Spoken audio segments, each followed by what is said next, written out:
2023 MacBook Pro versus the 2019 MacBook Pro. Quick live review.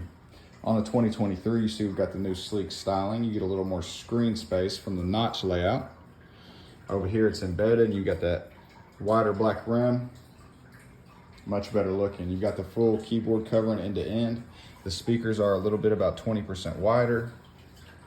Great stuff there. You've got the Touch ID login included with the new MacBook.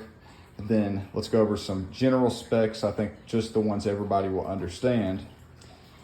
2019, you could get either the early version of the chips, or this one has an i7 Intel processor, 16 gigs of RAM, and a 256 gig solid state drive. Now you get the M3 chip, which is several orders of magnitude greater. Comes with some of the, I think 16 of the Neural Core processors in there, and some other cool hardware features, but the main thing is way faster. You get 16 gigs of the unified storage, which is Apple's take on memory. It also can store some long-term data where RAM is just for short-term.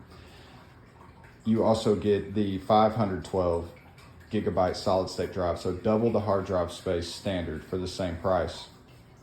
So it's a really big upgrade and bang for your buck upgrade as far as the M3 goes. The mouse pad is your standard from Apple, same size.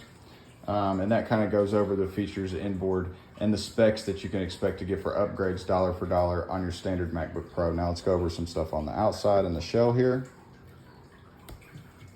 On your 2019 standard, if you ordered the MacBook Pro from them, you would get these two Type-C ports, and on the right side, you'd get a headphone port. That's it, okay? Now we have the wonderful mag charger, which wears out much less than the Type-C and keeps your two Type-C ports ready to use for other things. So that's great. You still have both ports. You just also have this mag charger, and you can see the headphones move to the left side by the Type-C ports, which I prefer, because if you use something a lot, right, which is going to be the charger and the headphones, make them come out of the same side, right? Don't have me using both sides of my computer on, which will take us over to this right side, your less used ports, right? What do we have over here? You've got your HDMI port, which is back. Yes! So you can directly hook into screens and splitters, so much easier, and your card reader for videography and photography. So it's a lot faster than having to hook up to a Type-C or do Bluetooth transfers for your videos and wait forever. You can now directly put your card into your MacBook.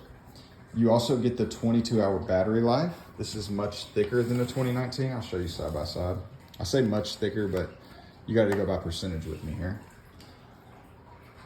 That's a lot thicker for computer, right? We're talking 30%, 20-30% on our thickness. Why? You get way better hardware with the new one. You get that 22-hour battery life. Is it actual?